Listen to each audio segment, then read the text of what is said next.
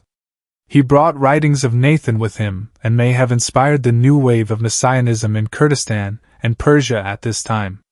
Bloch probably had support from the several important rabbis of Aleppo who continued in their belief. Morocco was quite divided, but 𝗧𝗏 Jacob 𝗧𝗏𝗱𝗏𝗏𝗃𝗍𝗏, the movement's great opponent, claimed with only some exaggeration that he doubted there was a rabbi in Morocco or Algeria who was not a believer. Nathan traveled from place to place, here welcomed and there abused, often promising new dates for the redemption only to see them pass without incident.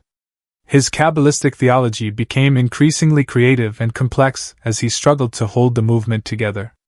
And what of Sabbatai himself? He appears, as usual, to have oscillated, sometimes acting as a Jew, sometimes as a Muslim, sometimes embracing his messianic role, sometimes abjuring, sometimes maniacal and transgressive, sometimes depressed and quiescent. Eventually the persistent rumors of Sabbatai's failure to act as a proper Muslim, along with disturbing reports of his strange deeds and some sexual aberrations, led to his third arrest in August 1672. The vizier again behaved with surprising lenience and had Sabbatai deported to 𝗪𝗏𝗪𝗏, Albania, in January 1673, rather than putting him to death. Sabbatai lived out his last 3 years in obscurity, with occasional visits from supporters. When Sarah died in 1674, he married Esther, 𝗧𝗿𝗱𝗶𝗁𝗱𝗏, the daughter of an important Salonika rabbi and supporter of Sabbatai. This connection would have major implications for the future of the movement after his death. Sabbatai died suddenly in 1676 at the age of 50.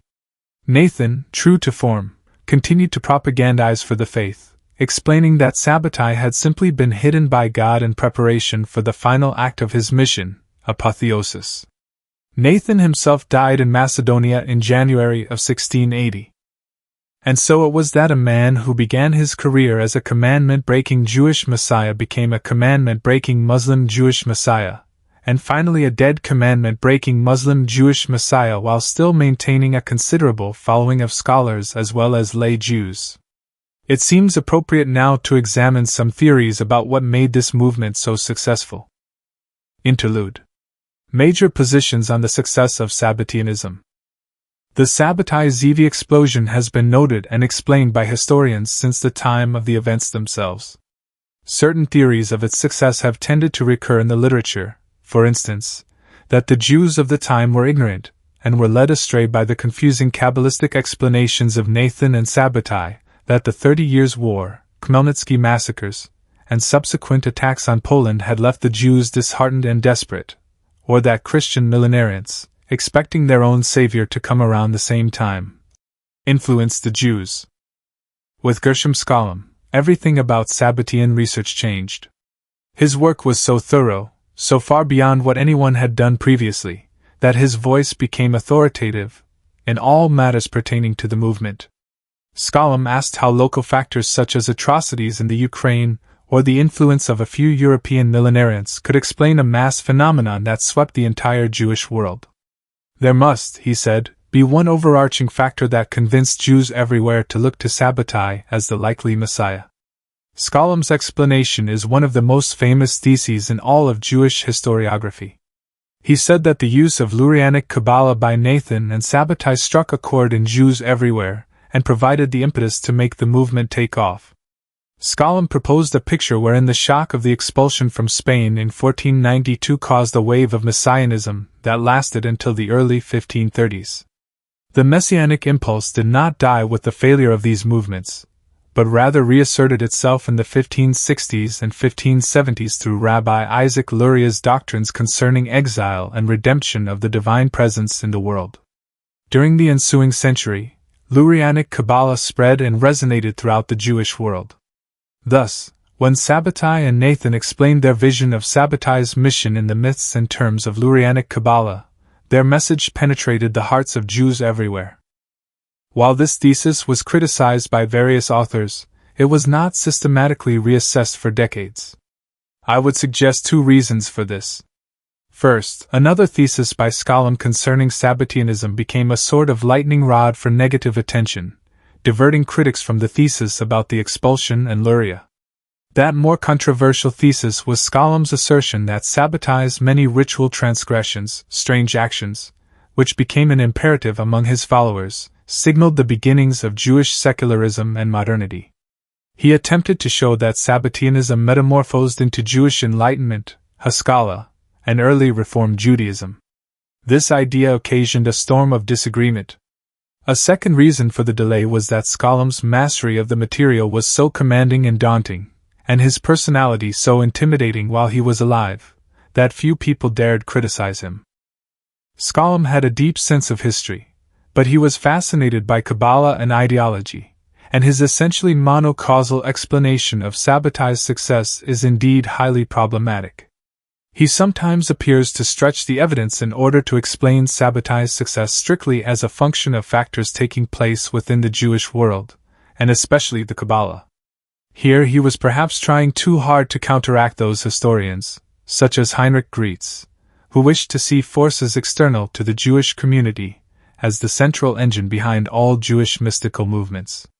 The result was a picture in which 𝗧𝗿𝗏𝗏 imagined that Kabbalah, perceived at this point as an internal Jewish phenomenon, could explain the entire Sabbatean episode. To be fair to 𝗧𝗿𝗏, however, we must concede that he knew plenty about the other factors involved, and he occasionally refers to them. Perhaps more important is a fact about 𝗏𝗏𝗱𝗏's thought that seems to have gone largely unnoticed. In his article on the Sabbatean movement for the Encyclopaedia Judaica, 𝗏𝗏𝗏 offers a much more variegated and believable presentation of causes. 5 factors, he avers, contributed to the overwhelming success of the Messianic awakening. They are 1. The fact that the Messianic call came from the land of Israel, which gave it authority. 2. The renewal of prophecy, led by Nathan of Gaza. 3. The impact of traditional Jewish apocalyptic beliefs, which were appropriated by the Sabbateans. 4. The repentance movement that accompanied Sabbatai's appearance, squelching many critics. And 5. The fact that participants came from all social and educational levels. While these 5 factors do not correlate precisely with what more recent scholars have proposed, they are worlds closer to a standard historical explanation than his position in the book Sabbatai Zevi. It appears to me that both 𝗏𝗏𝗏 and the historians who have subsequently worked on Sabbateanism have perceived a dialectic at work between internal Jewish influences and larger environmental circumstances. They have thus arrived at positions that take into account a wide variety of factors deriving from within the Jewish community and from external religious and political factors, as well as from Kabbalah. While scores of articles and a number of new books about the Sabbatean movement have added to our knowledge in the past several years, I will focus on 3 larger analyses, those of Moshe Idel, Jacob Barnai, and myself. Moshe Idel is probably foremost among the recent critics of 𝗏𝗏𝗏's grand theory concerning the success of Sabbateanism. His central point is that the Kabbalah had not spread nearly as deeply or as widely as 𝗏𝗏𝗏 claims, so that it does not constitute a reasonable explanation for the success of the movement.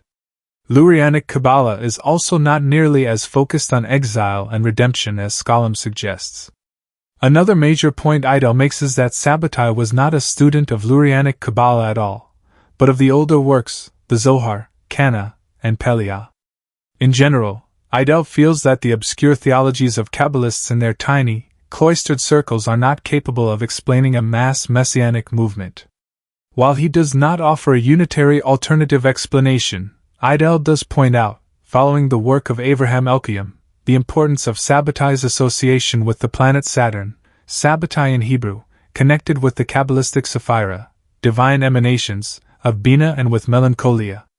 The association between melancholy, exemplified by Sabbatai's bipolar behavior, the planet Saturn, Sabbatai in Hebrew, the Sabbath, Shabbat, genius, and the Messiah fit into widespread astrological notions that were familiar to most educated people. While this grouping of ideas tells us little about the spread of Sabbatean belief, it may have been a powerful factor in the rationalization of that belief. This association may also help explain how Sabbatai's madness could be reimagined as spiritual genius. Jacob Barnai points out that the main research in this field for the past 2 generations has been done by specialists in Jewish mysticism, Red 𝗏𝗏𝗏 and his school, rather than by historians, and expresses his desire to reassert the historical perspective. While Barnai does not wish to negate 𝗏𝗏𝗏's viewpoint altogether, and he is interested in the more traditional historical explanations, he attempts to explore a fuller range of likely causes for the success of the Sabbatean movement. Barnai begins with a list of 21 factors adduced by various authors: the spread of Kabbalah, particularly the Lurianic strain, the decline of Torah scholarship, wars in Europe and the Ottoman Empire, political shifts around the globe, Christian millenarian expectations, Muslim mysticism and Messianism, the movements of mass prophecy, oppression by Christians, Jewish messianic expectations, the Khmelnytsky uprisings of 1648-9, improvements in communications, the impact of conversos, economic crises, the land of Israel as an active center of Jewish life, the messianic proclivities of Sephardic and Eastern Jewries, the advent of print, the personality of Sabbatai Zevi, ideological shifts in Europe such as the Renaissance and Reformation, the influence of Sabbatai's wife, astrological thinking, and social tensions within Jewish society. Barnai points out, however, that the earlier historiography repeatedly focused on 3 of these factors: Kabbalah, Christian messianism, and the Khmelnytsky uprisings. Barnai himself goes on to present a case for the impact of astrology, the effects of Islam on Sabbateanism, the converso role, Christian millenarianism, events in Eastern Europe, and the tensions within the Izmir Jewish community. Although Barnai might help us more if he identified which of his listed factors were of major significance, and which of less significance, his main contributions to the causation discussion are his emphasis on a multi-causal model and his return to the importance of social, political, and communal factors. In this he joins the sociologist Stephen Sharot, who had earlier emphasized many of the points on Barnai's list of causes. Barnai's views are widely known among circles of Israeli academics and American specialists.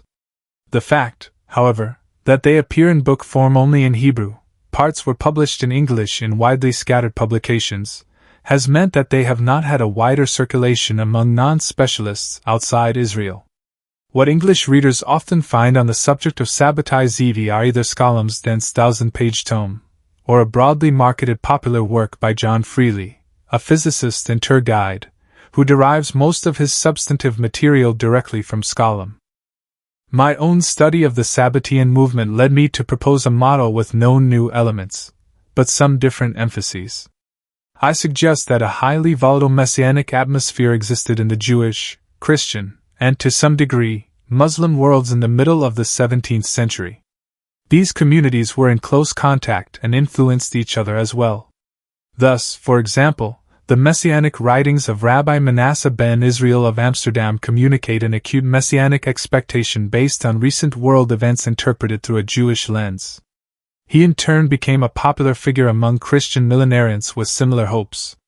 Muslim expectations of the Mahdi, a redeeming figure somewhat similar to the Jewish or Christian Messiah, had been stoked in the 16th century and were revived periodically by political as well as religious events in the 17th century. The Jews were also influenced deeply by the Kabbalistic circles in Safed, not so much through their mystical teachings as by the rich hagiography surrounding 𝗖𝘆𝗰𝗲𝗶𝗁𝗍, 𝗖𝘆𝗰𝗋𝗱𝗏, 𝗍𝗏, and others. These figures were reported to have prophetic powers which were related to the dense aura of messianic expectation enshrouding the entire legend of Safed. Conversos brought to the Jewish community their own deep-seated messianic proclivities deriving from their liminal experience and unique hopes of redemption. Meanwhile, the corrosion of traditional rabbinic authority and the rise of non-traditional mystical influence at that time hindered the community's usual defenses against the spiritual charisma of figures like Nathan and Sabbatai. The advent of Sabbateanism thus touched off a powder keg of expectation. Much of that explosion was connected with the perceived return of prophecy as it had existed not only in biblical times, but also in Safed a century before. The nation's willingness to believe in the Sabbatean prophets was driven on the one hand by the great reputation of the rabbis who bore witness to its earliest manifestations, and on the other by the actual spectacle of popular prophetic outbreaks in various Jewish communities. The first great instance, on which many others were modeled, was Nathan of Gaza's public possession by an auditory Majid spirit on the night of Shavuot in 1665. This event itself was clearly modeled on a very famous episode in the life of the great safe legalist and mystic, Rabbi 𝗍𝗏𝗱𝗏, over a century earlier. As rabbinic emissaries spread the news of this seemingly miraculous occurrence, in which Nathan announced the messianic identity of Sabbatai Zevi, a wave of mimetic emulations followed among scholars and ignoramuses, women and men, children and adults, and even some non-Jews. These mass prophetic phenomena, often accompanied by bizarre and even seemingly impossible feats of mind and body, bore a striking resemblance to similar outbreaks in the Christian world, Quakers, Camisards, Saint Medard convulsionaries, and to the ecstasies of Muslim dervishes. Once Jews were convinced by both Kabbalistic rabbis and remarkable mass possessions that prophecy had indeed returned, it was natural that they would be open to the message of that prophecy, that Sabbatai was the Messiah. From this point the dynamics of mass social movements came into play, the tipping point, sweeping the Jewish world. Scholars have argued in more limited debates about other points concerning the spread of the movement. One bone of contention is whether Sabbateanism was really as widespread as Scholem claims. There are ideological issues at stake here.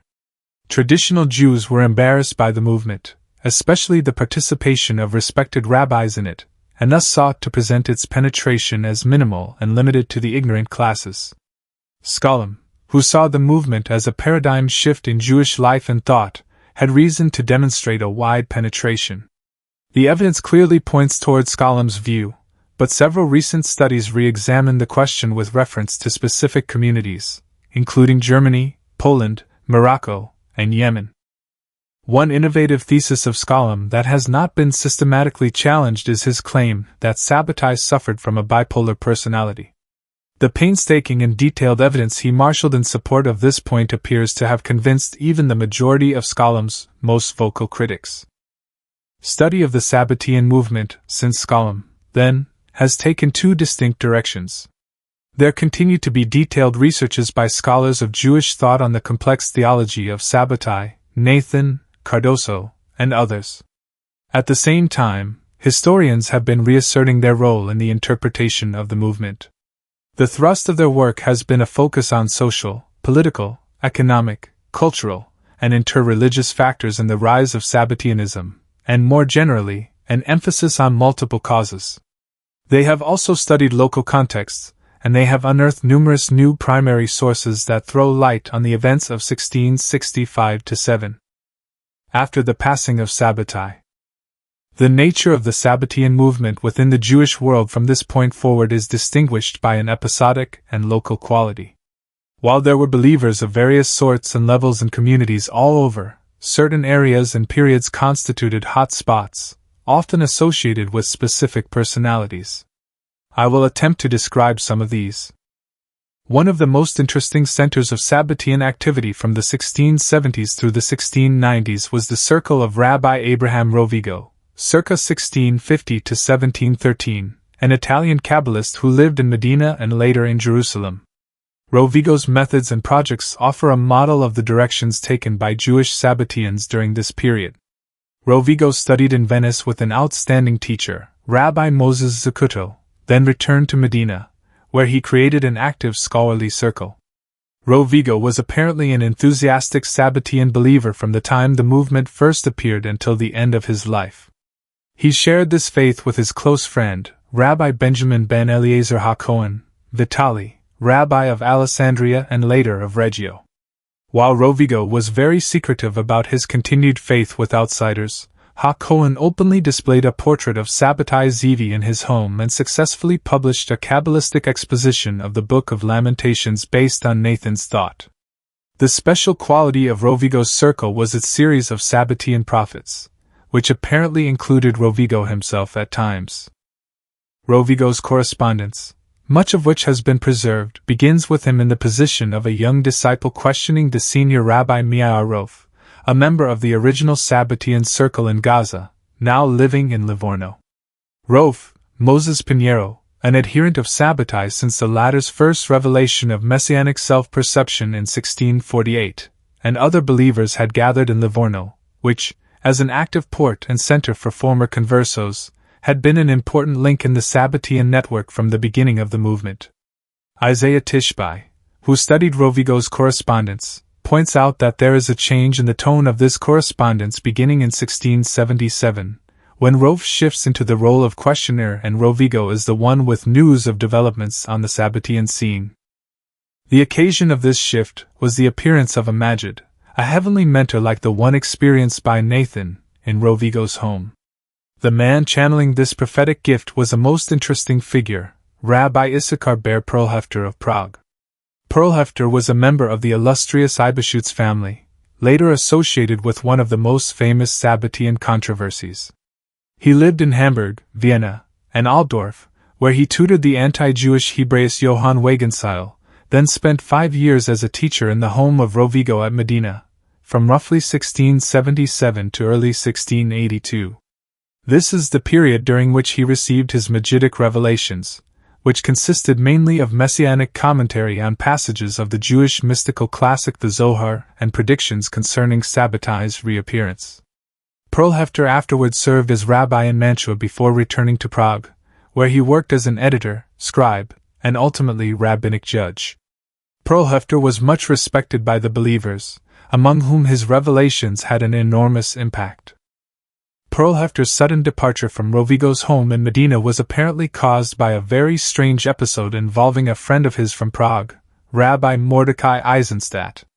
𝗏𝗱𝗱𝗱𝗏 had invited Eisenstadt and his brother, Rabbi Meir Eisenstadt, to join him in Italy, knowing that they were among the faithful Sabbateans of his homeland. Someone from the Eisenstadt circle managed to insult Rovigo even before their group arrived in 1681, and though Mordecai attempted to shore up relations, apparently neither Rovigo nor 𝗏𝗱𝗱𝗱𝗏 was really appeased.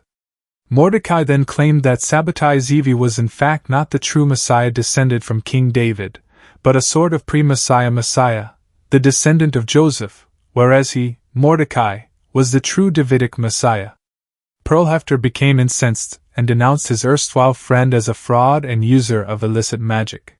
He then left Medina to return to Prague, though he kept his ties with the Italian Sabbatean network. Around 1682, Rovigo's circle included Baruch ben Gershon of Arezzo, who was not a prophet but rather the author of the first major hagiography of Sabbatai Zevi. We know very little of Baruch himself. His tale of Sabbatai's life, however, brings together many important details. It circulated in Italy and probably the Ottoman Empire but was not published until 1912. Among the other visionary figures participating in Rovigo's circle around this time was Zadok ben Shemariah of Grodno, another poorly educated Ashkenazic Jew with the gift of a Maggid. Zadok predicted Sabbatai's reappearance and victorious manifestation in 1695, and he called for Jews to go to Palestine in preparation for this event. We will shortly see that he was part of a chorus of Sabbatean voices calling for Aliyah, emigration, to the Holy Land around the turn of the 18th century.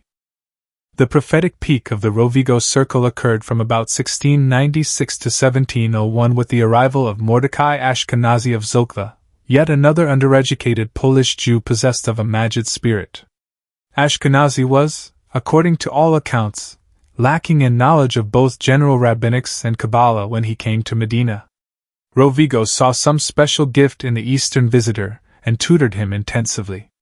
Ashkenazi had dreams, which Rovigo helped him to interpret, that quickly exhibited a strong Sabbatean character. Presently the dreams became defined as revelations from a Maggid. As with 𝗏𝗱𝗱𝗱𝗏, Ashkenazi's revelations were largely about messianic interpretations of the Zohar, which helped to reveal facets of the ongoing Sabbatean mission.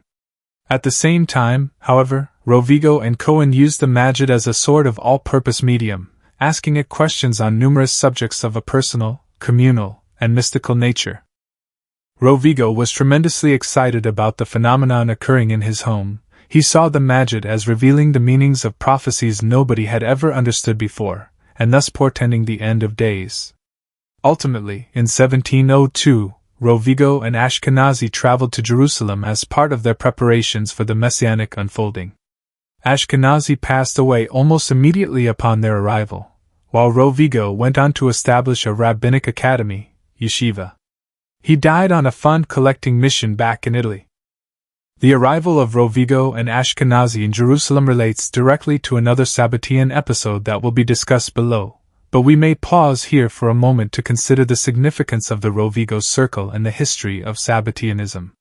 The persistence of prophecy of the type we see in this group was a fundamental aspect of the movement, from the very moments of its inception until deep in the 18th century. The figure of the ignorant Jew who is vouchsafed prophecy is another leitmotif in the movement, and one that was especially prevalent among Ashkenazim. Maggidim, which had been a relatively rare phenomenon in Jewish life before Sabbatai and Nathan, became a particularly common vehicle for Sabbatean divination. The structure of a cell around a central figure or small group was typical. So, too, was the increasingly international and intercommunal nature of the Sabbatean network. The Italian Sabbateans stood at a geographical and intellectual nexus between the Eastern Europeans and the Ottoman and North African groups, so that Medina functioned as a depot for Sabbatean individuals and ideas moving around the Jewish world. The central role of Ashkenazic Jews in this setting is especially significant because, with the exception of Nathan of Gaza and a few others, Ashkenazim were not important actors at the height of the movement. The amplified participation of Ashkenazim is discernible in the activities of several additional figures as well. 𝗧𝗿𝗱𝗱𝗏𝗃, 1633–1700, was, like Mordecai Ashkenazi and Zadok of Grodno, only modestly educated. He was raised in Vilna and had to emigrate temporarily during the upheavals of the 1650s.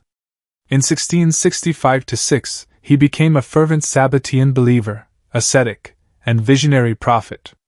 A circle of followers gathered around him and were sworn to secrecy about the Sabbatean nature of his teaching. Others flocked to ask him for advice based on his visions. Eventually, 𝗧𝗏 came to regard himself as the Messiah from the house of Joseph, the pre-messianic harbinger of the Messiah from the house of David, supporting Sabbatai's mission as the Davidic Messiah. His recorded teaching ran to thousands of pages, and he inspired numerous Jews, rabbis and laymen alike, to adhere to Sabbatean belief. Much of the research on 𝗧𝗏 has focused on the fact that the 𝗖𝗆𝗱𝗶𝗶𝗶𝗶, died 1760, founder of the Hasidic movement, owned and respected 𝗧𝗏's writings, without apparently recognizing their Sabbatean character. Another major Sabbatean from Poland was Judah Leib Prosnitz, circa 1670 to circa 1750, yet one more in the series of unlearned Ashkenazim who began studying the Torah and Kabbalah after a Sabbatean awakening. Prosnitz entered a highly focused period of learning and asceticism, and was soon preaching intense mystical, Sabbatean, and penitential sermons to an enthusiastic group of followers. His attempts to provoke the messianic denouement by means of magic are certainly beholden to the myth of Joseph de la Reina, a fabled Kabbalist of the late 15th century who allegedly attempted the same scheme with disastrous results. Prosnitz began to travel around, bringing his fiery Sabbatean message to various communities in Central Europe, but was put under the ban for heresy and sorcery. His period of suppression was, however, short-lived, and he was soon traveling with his message as far as Vienna and Prague. At this point he too identified himself as the Messiah of the house of Joseph. Scholars still argue about Prosnitz's influence on the great scholar Rabbi Jonathan 𝗖𝗆𝗶𝘁𝗶𝗶𝗃, but there is no doubt that the two men had warm relations. In any case, Prosnitz was one of the central figures in the continued influence of Sabbateanism throughout 18th century Ashkenaz. We have seen that Zadok of Grodno announced 1695 as the date of Sabbatai's return. Several others among the Ashkenazic augurs had proclaimed that 1706 would be the year that Sabbatai would return to complete his messianic mission. The latter assertion was the occasion for a sort of summit of German, Polish, and Czech Sabbatean leaders at Nikolsburg during late 1698 or early 1699. Several of the participants were veterans of the Rovigo circle. Two figures stood out as leaders of this group. First was Rabbi Hayyim Malek, circa 1650 to 1660, 1716 or 1717, one of the most scholarly, well-traveled, and later radical Sabbatean leaders in the region. Malek had spent time with the Rovigo circle in Italy, but also with Sabbatai Zevi's secretary, Samuel Primo, as well as with Abraham Miguel Cardoso, in Edirne. He later stayed with the hardcore Sabbatean coterie in Salonika. Malek was an enormous force for Sabbateanism in Polish rabbinic circles, as well as a chief promoter of Aliyah in preparation for 1706. He, with a group of about 150 followers, apparently proceeded through Turkey to Palestine in 1695. Malek's partner in this endeavor was the shadowy figure of Rabbi Judah H. Hasid, circa 1650 to 1660, 1700.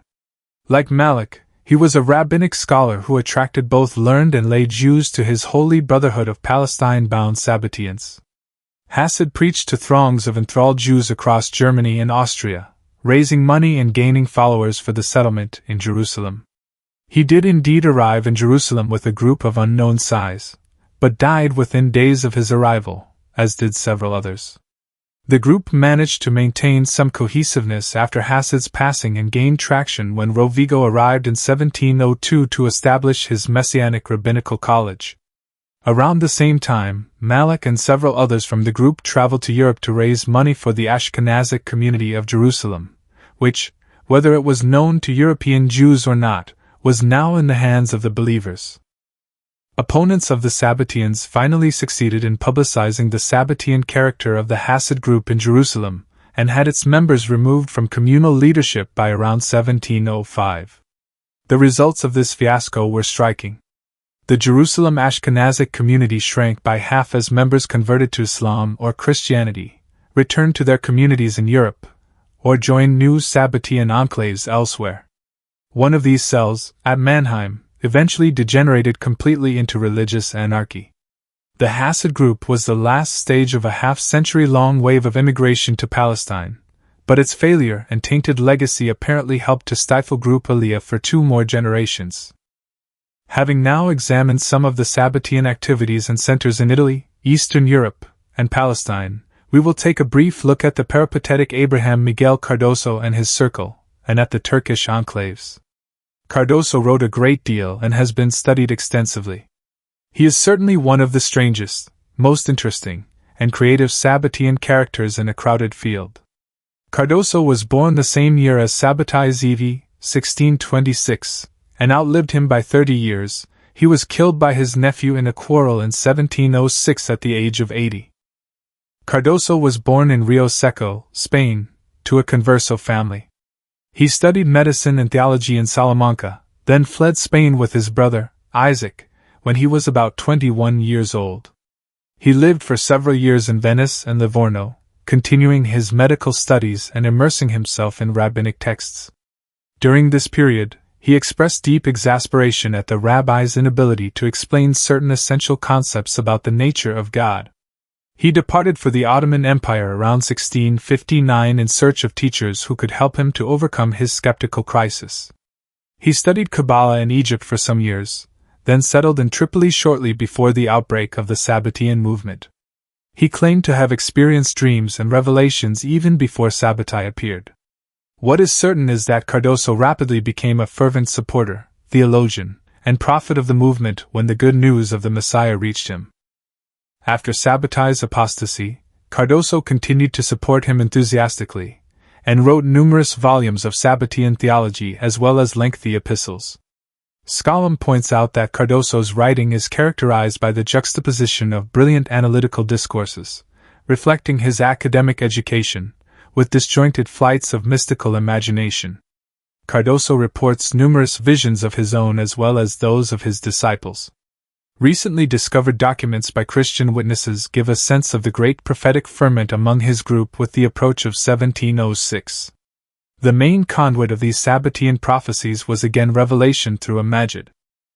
Cardoso claimed for a period, as so many others had, that he was the Messiah from the house of Joseph. Though very observant, and considered a Sabbatean conservative, Cardoso's theology was often radical and heretical, with a strong element of Gnostic dualism. He was open about his faith and strongly critical of other theologians of the movement, with the result that he was forced out of one community after another, and spent most of his life moving every few years. After Tripoli, he lived in Tunis, Izmir, Bursa, Rodosto, Istanbul, Crete, Palestine, and Alexandria. Among the other Sabbateans against whom he polemicized were Nathan, the Holy Brotherhood of Hasid and Malik, Samuel Primo, and the radical Salonika apostate group. Cardoso's ability to maintain his precarious livelihood while studying, traveling, polemicizing, and writing voluminously is astonishing. Cardoso's strong reaction to the situation in Salonika was by no means unique, for a group of the leading Sabbatean believers in Salonika and Edirne had led a large contingent of believers to convert to Islam in the 1680s. This group counted among its participants several famous rabbis, including members of the Florentine and 𝗲𝗏𝗱𝗏 families. While this movement, called dona, takes us out of the realm of Judaism and thus beyond the scope of this chapter, it had profound reverberations among both Sabbatean believers and non-believers throughout the Jewish world. The non-believers were predictably shocked and disgusted. Many Jewish believers, on the other hand, felt that, while this was not a path for everyone, following Sabbatai into apostasy might have a spiritual purpose. They saw the dona not as true apostates, but as fellow believers on a mission into the realm of the 𝗘𝗏𝗍𝗏, spiritual husks. The dona practiced Islam outwardly but kept Sabbatai's 18 precepts of practice and the liturgical traditions of Sabbateanism in secret. They soon split into 3 groups, divided by ideology. The Sabbateans of the Central Ottoman communities, Istanbul, Salonika, Izmir, Bursa, Kastoria, Edirne, had a particularly potent and learned attachment to the movement because Sabbatai and Nathan, and later Cardoso, spent so much time in that region. The legacy of these figures' theological teachings and their powerful personalities is preserved in numerous manuscripts composed by Ottoman followers. Meir Benayahu, Gershom Scholem, and others have shown how the well springs of the faith were spread from believers in this region to the newer centers in Italy, Germany, Poland, and elsewhere. Even Jacob Frank, leader of a radical post-Sabbatean cult in 18th century Poland, had gone to study with the Ottoman Sabbateans as a prelude to his own activities. The generation of Jews who had participated in the ecstasy at the height of the movement in 1665-6 was dying out by the turn of the 18th century. It is a testament to the power of Sabbatean beliefs, however, that a new generation of leaders carried on Sabbatai's legacy. Haakam Solomon Aylan, circa 1660 or 1664, 1728, for example, who led the London Sephardic community from 1689 until 1699, and that of Amsterdam from 1700 until his death, had studied with Nathan briefly in Salonika as a youth, probably converted to Islam with the Dhammi for a brief period, and shown every indication of being a committed Sabbatean throughout his career. 𝗲𝗏𝗶𝗁𝗶𝗶𝗏, if not his famous and revered father, Rabbi Jonathan 𝗖𝗆𝗆𝗆𝗏𝗶𝗏, was an active Sabbatean prophet and proselytizer in the second half of the 18th century. Slowly, however, the practicing Jewish core of the believers dissipated over the course of the 18th century, and the movement was represented increasingly by the Muslim Dhammi sect and the mixed Christian cult of Frankists in Poland, Bohemia, and Germany. The Sabbateans, with their strong tendencies toward various forms of antinomianism, their secrecy, their willingness to dissemble, their often deeply heretical theology, their unconstrained prophetic inclination, and their tradition of apostasy, naturally awakened fierce opposition around the Jewish world. At the height of the movement, Haakam Jacob 𝗧𝗏𝗱𝗏𝗃𝗃, living at that time in Hamburg, was the most powerful among a tiny group of dissenting voices. It is interesting that, after Sabbatai's apostasy, 𝗧𝗏𝗱𝗏𝗃 usually declined to take the remaining believers very seriously, seeing them as a fringe lunatic element. Perhaps the most common rabbinic response to Sabbateanism after the apostasy was to sweep it under the rug with the assumption that it would anyhow disappear very quickly. Others, however, were less sanguine about the fate of the faith and took up the cudgels to identify and battle it at every turn. The two figures most famous for this were Haakam Moses Hagi's, a Torah scholar from Jerusalem who traveled around Europe and the Mediterranean denouncing believers, and Rabbi Jacob Emden, a leading Talmudist and intellectual, whose most famous attack was upon the great Rabbi Jonathan 𝗖𝗆𝗆𝗆𝗏𝗃. Thus, the most successful Jewish messianic movement since Christianity was propagated and deprecated for well over a century after its inception, fomenting controversy on the one hand, and a series of minor revolutions in Jewish thought and practice on the other. While Scholem's specific theory about the impact of Sabbateanism on Haskalah and reform has been rejected by most scholars, I myself have followed the theory of 𝗖𝗆𝗆𝗱𝗏𝗏 that Sabbateanism and Frankism had a kind of cargo cult effect. In this context, it means that some forms of Sabbateanism accustomed believers to transgressing the Jewish commandments in certain ritual situations, and that effect remained in place even as the cause for it shifted over time from radical messianism to enlightenment.